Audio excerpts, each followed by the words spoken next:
What is up? This is your LA in a minute, and I'm here in Canyon Country at Lang Station in front of a monument that marks the most important moment in the development of modern Los Angeles. I want to go find out what it was and why it was so important, so let's get into it. So what in LA's history was so important out here in the wilderness of Canyon Country? Well, on September 5th, 1876, Charles Crocker, the president of Southern Pacific Railroad, drove a gold spike in the ground, symbolizing Los Angeles' connection with San Francisco and the rest of the Transcontinental Railroad, enabling Los Angeles to have cross-country commerce and commutes for the very first time.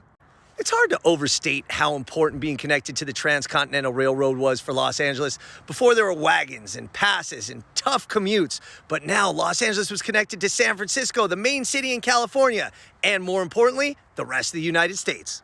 The American Industrial Revolution was the dawning of an age of electricity, refrigeration, industrialization, and Los Angeles had still not connected with the rest of the country.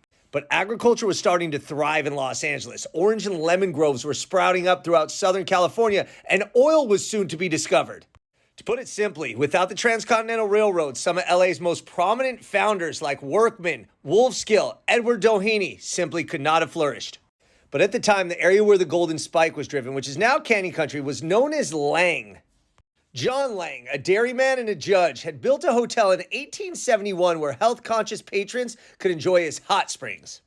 But at the time when the spike was driven in, and it was a big deal, it was in the papers, there was nothing there. There wasn't even a railroad station. It was just the point where the railroads connected Los Angeles to San Francisco, and thus the Transcontinental Railroad. The first Southern Pacific Depot at Lang Station was established in 1884, but even then it was just a converted rail car. The first regular depot that was a real building opened in January of 1888, but it burned down within 7 months. Another depot was erected, but that one burned down 18 years later in 1906. Finally, the fourth and final depot was built at Lang Station that year, and it lasted until it was closed in 1968. But the good news is, just prior to closing, it was declared a state historic landmark in 1967, but that was torn down by 1969. At the centennial on September 5th, 1976, the depot was commemorated, but so were the Chinese-American workers that had toiled to build the railroad.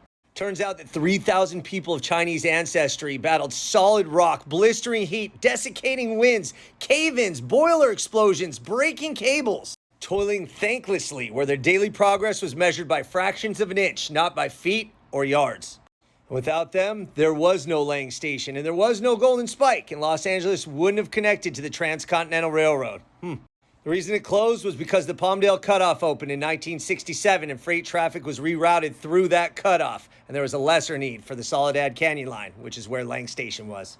So today on Lang Station Road, there's a Metrolink maintenance station, but not much else. I mean, the tracks right here for Metrolink, but there's just this little monument that marks what might be one of the most important places in the history of the development of modern Los Angeles.